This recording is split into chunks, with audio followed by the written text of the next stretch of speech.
All right. Thank you so much to everyone who came out today. First off, I just want to say, we did it! I have a lot of thank yous. I know I'm going to miss some people, but I'm going to just try to hit a few of the highlights. First, I would like to thank Gail and Lauren Ingalls, who are the owners of North Guana Outpost here, who are hosting us and have been so wonderful to us. Thank you. Also, a big thank you to the Audubon Florida under the direction of Julie Rathmel, the executive director, who alerted us Wednesday night, or this might have been an entirely different scenario tomorrow. We'll be hearing from Chris Farrell, our Northeast Florida director for Audubon Florida, here in a minute. We're going to take turns, everyone speaking, but I just want to hit some of the thank yous first. And first and foremost, I just want to thank God. God has just continually opened up doors and put people together, and with such a tight time frame, by the grace of God and the heart of this community, we were able to execute something very quickly that needed to be done. I'd also like to recognize a lot of our political colleagues who came in very quickly to help. Obviously, President's Chief of Staff, Susie Wiles. Yeah, amen. People have come out and made statements. Congressman Rutherford, Congressman Donald, Senator Leak, all of my representatives in the House. If you may have seen it in the press, yes, I did email them at 4:30. All of them sent out an SOS. Didn't matter what side of the aisle they were on. Everybody came in to help. They understood, similar to the state park issue, this seems to feel the same, but we're by ourselves, and we really needed the help around the state, and they just really kicked it in hard for us. Very special personal thank you for me to Representative Tant and the former Representative Caldwell, who wrote the original legislation for this land swap. They spent a very long time with me over this weekend educating me in case I had to present tomorrow. Our fellow electeds up here, which you'll be hearing from shortly, one of them is missing. That would be our chair, Commissioner Krista Joseph. She has been working like a dog as well. She got called away for a personal medical emergency, but I just want you to know she, just like everybody up here, has been working like a dog nonstop trying to prevent this from happening. Also, I'd like to recognize, I don't know if he's here in the crowd today, but Honorable Henry Dean. Most of us know him as a former county commissioner. He was actually the general counsel for the Department of Natural Resources, and he was over the negotiation for this guana back in 1984. So we're sitting on a lot of history and resources right here. Also, I'd like to recognize Jim Lomberg, our Matanzas Riverkeeper, and Dale Ann Viger, who's our Executive Director of GTMR NER. And I'd like to thank our press. You know, we can go on social media, we can text each other, but you guys have quickly amplified our voices. Thank you. And then the most important thing, we're just a handful of people up here.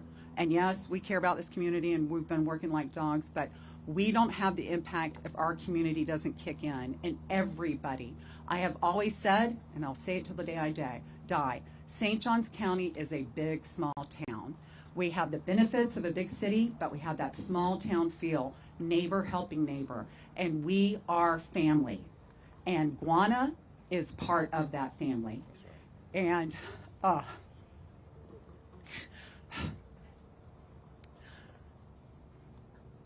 am so proud to be part of this community because of that. Everybody came together so quickly, and we care so much. Everybody just put everything else to the side to make this a forefront issue.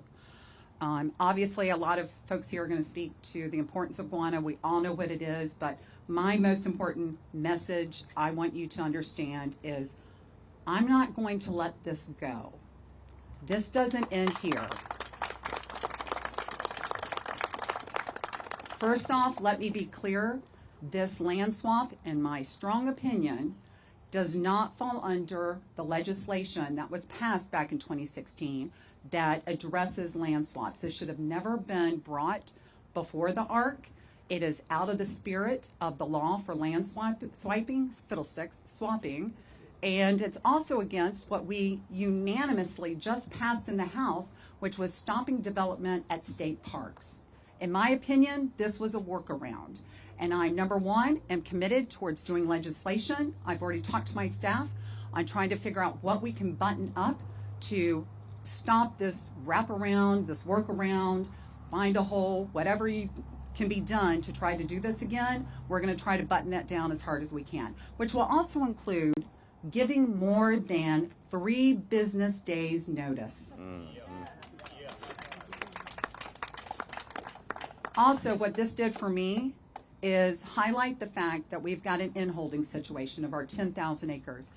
And though the applicant was interested in the 600 acres, I am very interested in their 104. So I'm already working with the staff in Tallahassee on what my options are. I am fully committed. I have already reached out to the representation for the applicant. I would like to sit down with him. He said in his letter, the applicant remains committed to preserving Florida's natural habitat and supporting the state's conservation efforts. In that regard, we look forward to continued conversations on the preferred method of preserving Florida's conservation lands and how we may contribute to that critical goal. I will let you know what I plan on saying at that meeting. My preferred method is for the state of Florida to purchase their 104 acres and put it back with Guana. That's right. So now I'm going to bring up one at a time our mayors and our county commissioners to say a few words each, and then at the end we will open up to any kind of questions. I'm going to start with one of my dear friends, and again one of our great leaders in this community is St. Augustine Mayor Nancy Sykes-Klein. Thank you, Kim. That was very inspiring. Very inspiring. Thank you. As mayor of the city of St. Augustine, I stand before you today, proud of everyone who's made their voice heard. In June of 2017, the city of St. Augustine and the Florida Department of Environmental Protection entered into a memorandum of agreement to incorporate portions of the city's submerged lands as buffer lands within the GTM-NER boundary to provide continuity in science-based management of the reserve coastal resources. This effort was in support of the reserve's mission to preserve, protect, and where possible, to restore or enhance the resources of the nation's coastal zone. And while we, the city of St. Augustine and the surrounding region in St. Johns County, benefit immeasurably from the Guana River WMA as an outstanding and intact coastal ecosystem, we also recognize this area as an invaluable resource for education, research, and responsible outdoor recreation. Not to mention that it's home to several resources of historic and prehistoric significance. And for now, the environmental integrity of one of our state's most ecologically sensitive and irreplaceable natural areas has been spared. We have spoken and we have been heard. We can continue to uphold the mission of preserving this area and protecting the natural wonders. We know our heritage will not be compromised. Thank you for listening. Next is Mayor Dylan Rumrell. Good morning, everyone. God is good. I'm the mayor of City of St. Augustine Beach, and as a native of Florida, this land means more to me than just what's marked on a map. I grew up fishing the headwaters of Guana River. I paddled those quiet waters, watched the sunsets over the marsh, and felt the pull of a redfish on my line. It's part of who I am, and it's part of who we are as a community. That's why I'm so relieved and grateful to say the developer has officially pulled their application. The threat to Guana Preserve has been turned back for now. And it didn't happen by accident. It happened because people stood up, because you cared. Neighbors, conservationists, community leaders like Katie Wiles, leaders like Susie Wiles and Byron Donalds, thank you. I also want to thank, yes, please. I also want to thank those who wrote letters, showed up at meetings, and stood in solidarity right there in the corner of Michler and A1A, spreading the word and refusing to let this fight be unnoticed. You remind everyone that this land's not just important, but it's worth protecting.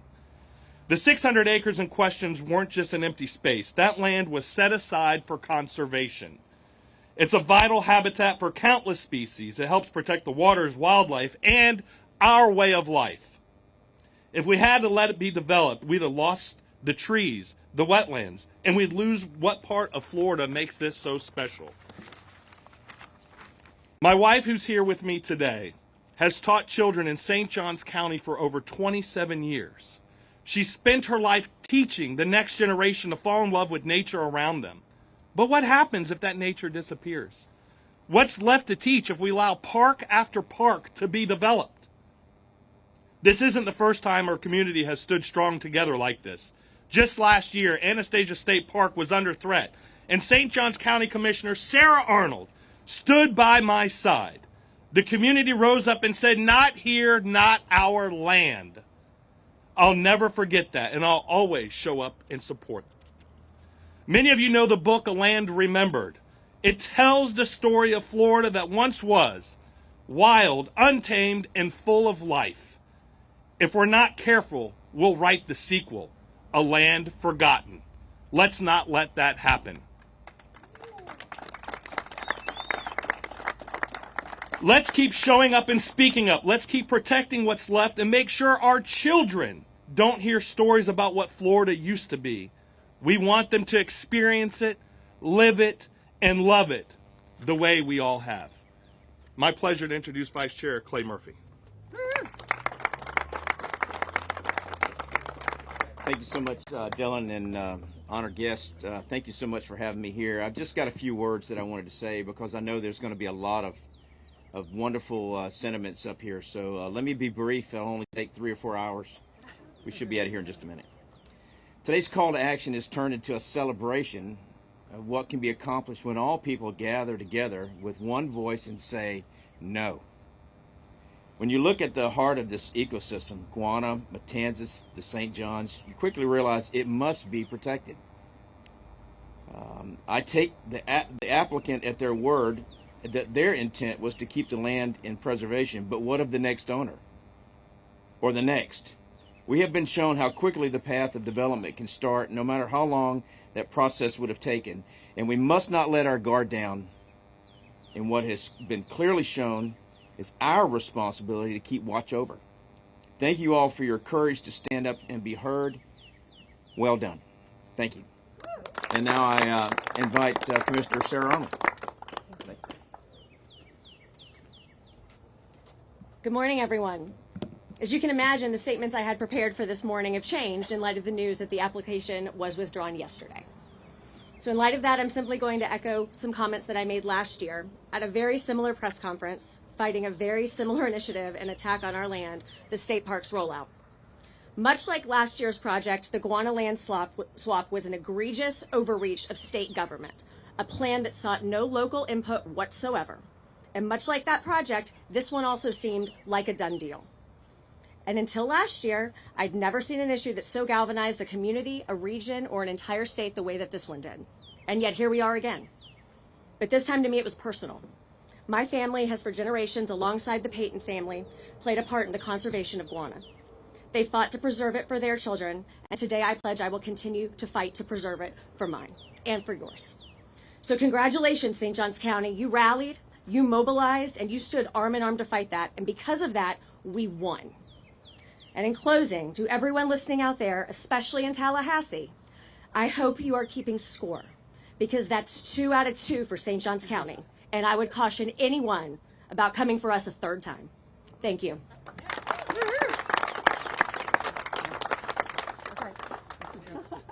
My name is Christian Whitehurst. I'm one of the Board of County Commissioners members, and I've been on the board for about the past 5 years. And I have to say, we're living in divisive times, but it is a breath of fresh air to see everybody so unified around sending a central message that our conservation land is off limits. So just a little bit of history. Since I got on the board, within my first 100 days, we reinstated the local conservation fund. It had been dormant for about 15 years prior to 2021. Since that time, we have quadrupled the funding for that conservation fund. We've been working with the Rural and Family Lands Program at the state. We've been working with Live Wildly. We've been working with Florida Forever, all to add more conservation to the land here in St. Johns County. So I think if there's one takeaway for anybody who's looking at conservation land in St. Johns County, we want more, not less, and keep development away from our conservation. So with that, it is my pleasure to introduce Commissioner Ann Taylor. Thank you.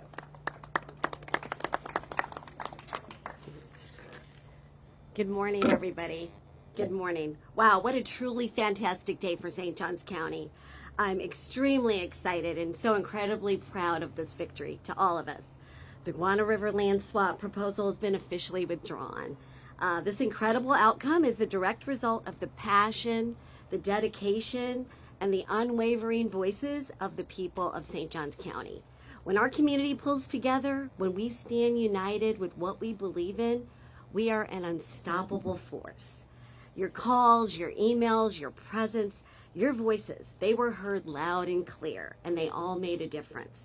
This victory was a huge team effort, and I want to extend our deepest gratitude to the organizations that were at the forefront of this fight. A huge, huge thank you to the Audubon Florida for their sharp eyes in discovering this proposal and their relentless advocacy. Thank you to Save Guana Now for their fierce and passionate grassroots campaign. Thank you to the Florida Wildlife Federation for their powerful statewide voice for conservation. And thank you to the many other dedicated groups and tireless individuals who work day and night. Your collective hard work was inspiring and absolutely crucial. We also saw incredible support from leaders who stood with us against the swap. My sincere appreciation goes to Trump Chief of Staff Susie Wiles and to Congressman John Rutherford for publicly opposing this proposal. Your influential voices were invaluable in protecting our cherished guana.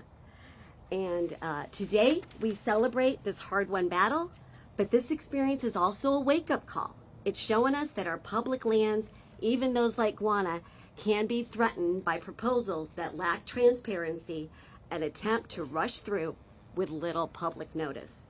That's why I am so immensely grateful and encouraged that our own State Representative Kim Kendall is not just celebrating with us, but is already taking decisive action. She's championed new legislation to strengthen protection for our public lands.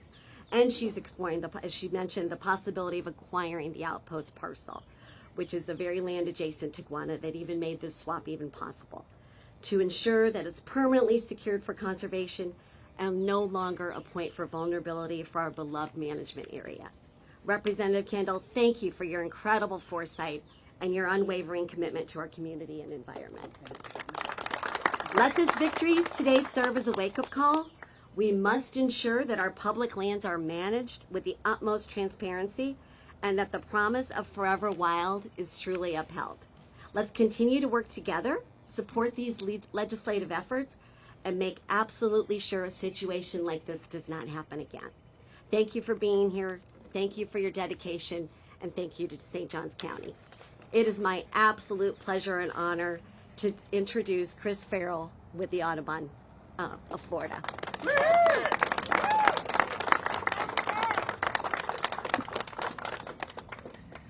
Good morning, everyone. It has been a week. At Audubon Florida, we've learned that when our executive director, Julie Raithmel, starts emailing, texting, and messaging the entire policy team after hours, it usually means we're going to be headed for a late night and a big problem. That was certainly the case when we saw on the ARC agenda and realized that a 600-acre piece of guana, this fabulous resource for our community, was potentially going to be lost. Within just a few hours, our team went from understanding the situation to launching a petition, publishing social media content, and activating our chapter network across the state. And once the message was out, the response from the people of Florida was incredible. Thousands of you acted within hours, signing, sharing, calling, writing. You stood up to say clearly and powerfully, public conservation land is not a bargaining chip and guana matters. This place is loved, it's used, it's needed, and it's already protected for a reason. And I am very happy to announce that as of last night, our petition had over 50,000 submissions of people saying no to the swap. To everyone who signed a petition, made a phone call, helped spread the word, thank you. This outcome is yours. You showed exactly how strong the public voice can be when the clock is ticking and the values are clear. We all know how special this land is, the rare maritime hammock, its role in protecting water quality in Guana Lake, and its value for wildlife and recreation. This week, we proved that protecting places like Guana isn't just a conservation priority, it's a community priority. And while we're celebrating today, we're also looking ahead. We need to stay vigilant. We need to continue to stand up for Florida's conservation lands and the public trust that keeps them protected. And now I would like to thank someone whose leadership made a huge difference this week. Someone who jumped in immediately and helped amplify the voice of the community with determination and clarity. It is my honor to introduce Guana's Representative Kim Kendall.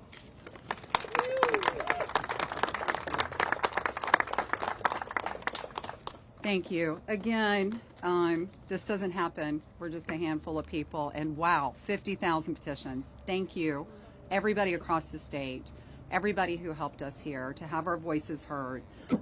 So quickly, any questions that you have for the group, let us know. And of course, all of us are available afterwards for one-on-one interviews. Yes, ma'am. What exactly is Upland LLC, and why was this such a secret? Why don't we know who they are? Great question. All we know is probably what you know. They were established back in February, and we don't know who the parties particular are with Upland LLC.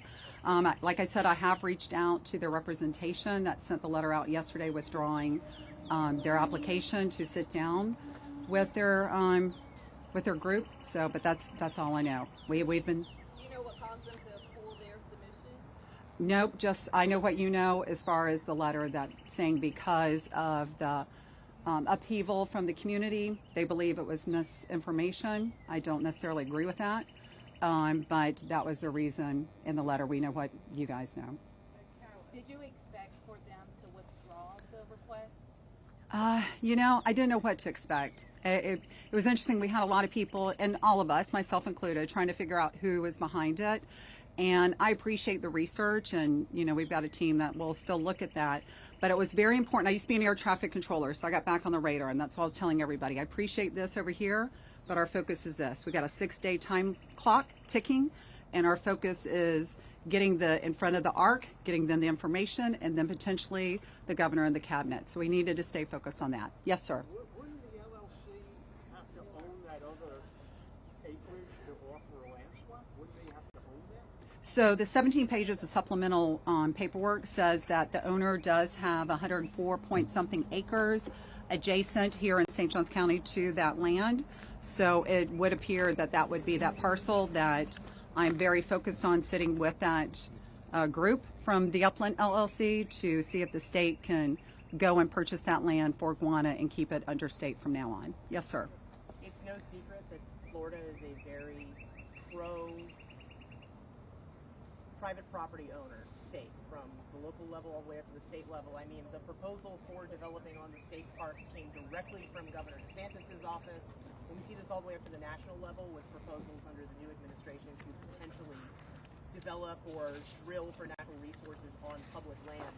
I know that there is opposition to these projects individually. Do you think there is truly an appetite at the state legislature level to codify in legislation changes that would prevent things like this from happening on a macro scale rather than individual pop-up whack-a-mole big protests? You know what I mean?